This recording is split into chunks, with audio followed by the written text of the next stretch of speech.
लगता है अब मुझे अपनी मनपसंद का खाना बहुत सोच समझ कर मांगना पड़ेगा। अरे माँ जी, अब इस उम्र में आपको इतना चिकना नहीं खाना चाहिए। ज्ञान देना तो सबको बहुत आता है, लेकिन इज्जत देना सबके बस की बात नहीं है।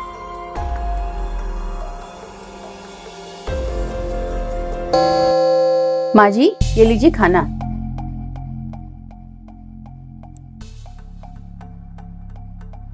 ये क्या बहू, तूने रोटी में घी नहीं लगाया।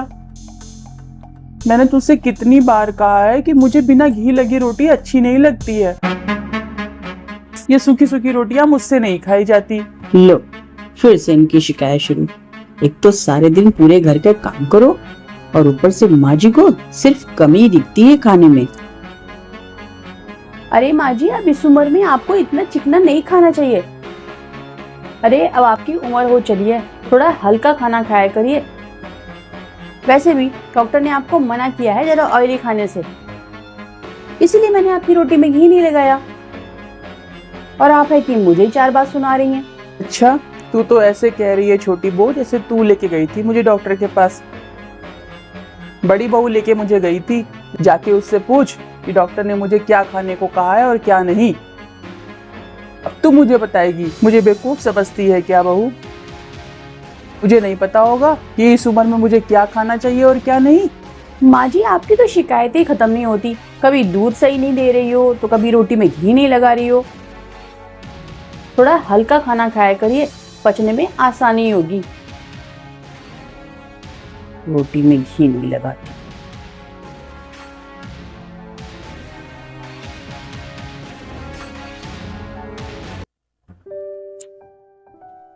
माँ जी, क्या सोच रही हैं आप?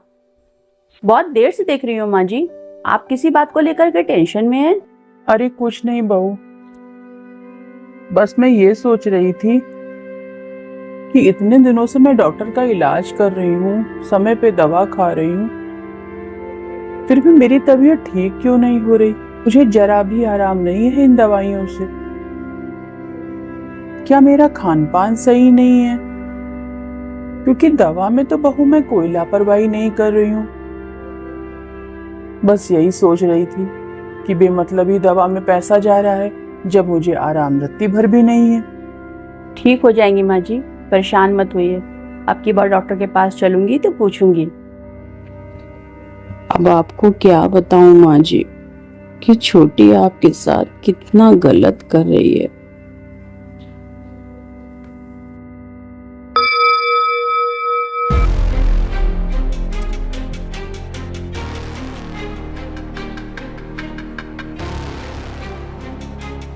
छोटी, ये तुम क्या ले जा रही हो छिपाकर? देसी घी है दीदी, इनके लिए और बच्चों के लिए। अपने कमरे में ले जाकर रख रही थी। हाँ ठीक है, तो उसे अलग रखने की क्या जरूरत है? किचन में ही रहने दो ना, हम सब मिलकर ही तो खाना खाते हैं। ये किचन सबका है, ये घर सबका है, फिर तुम घी का बंटवारा क्यों कर रही हो? मैं तो जब भी अपने बच्चों को घी देती हूँ, तेरे भैया को देती हूँ, मम्मी जी पापा जी को तो इसी डब्बे से निकाल के देती हूँ। तो फिर तू अपने परिवार के लिए इस डब्बे से घी चुरा के क्यों ले जा रही हो अपने कमरे में? छोटी, आज तू घी अलग रख रही है, कल को ये सारी प्रॉपर्टी और पैसे भी अलग रखने की बात करेगी ना? अरे नहीं नहीं भाभी, आप मुझे गलत समझ रही हैं। जी नहीं, मैं बिल्कुल सही समझ रही हूँ।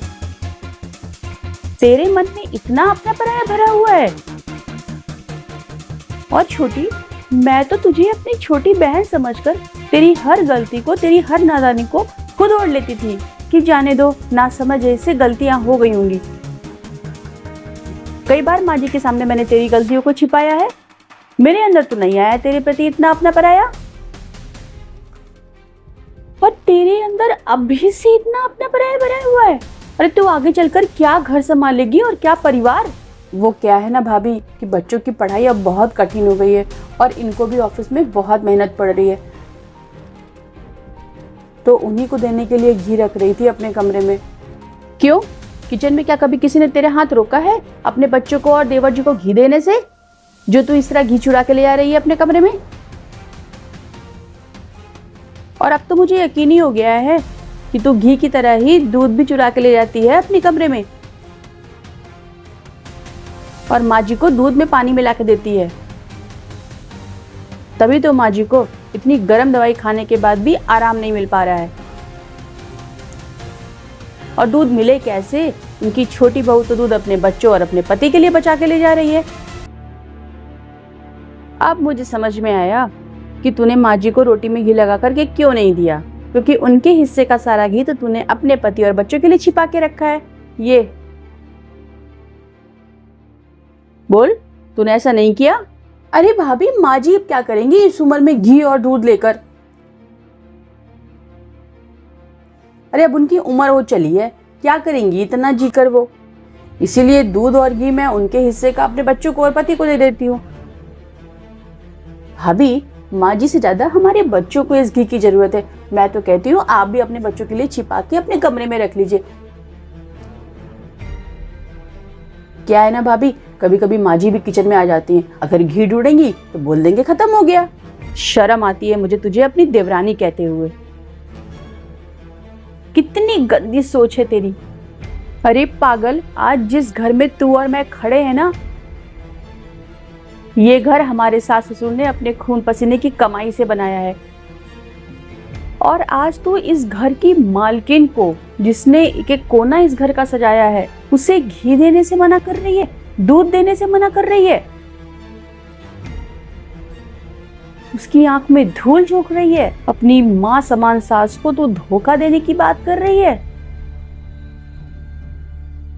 छोटी, तेरे लिए सास का मतलब सिर्फ एक रिश्ता होगा, लेकिन मेरे लिए मेरी सास मेरी माँ जैसी है और मैं उनके साथ कभी गलत करने का ना तो सोच सकती हूँ और ना किसी को गलत करने दे सकती हूँ।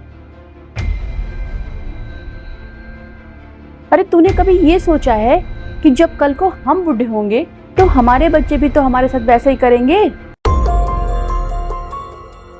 क्योंकि एक बात याद रखना छोटी, हमारे कर्म इसी जन्म में हमारे पास लौट के वापस आते हैं।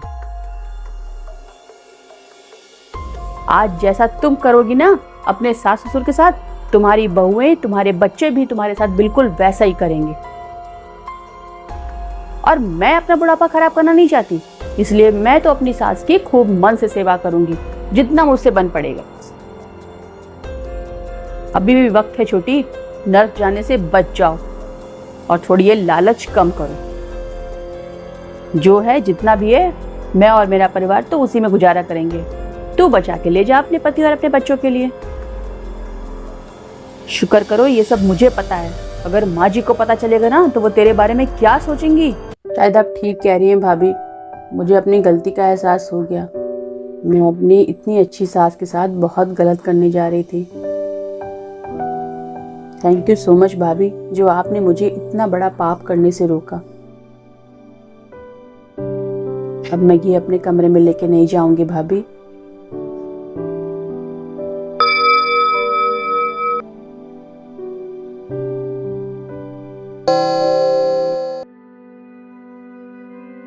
अरे भाभी, माँ जी क्या करेंगी इस उम्र में घी और दूध लेकर? भाभी, माँ जी से ज्यादा हमारे बच्चों को इस घी की जरूरत है। मैं तो कहती हूँ आप भी अपने कमरे में रख लीजिए।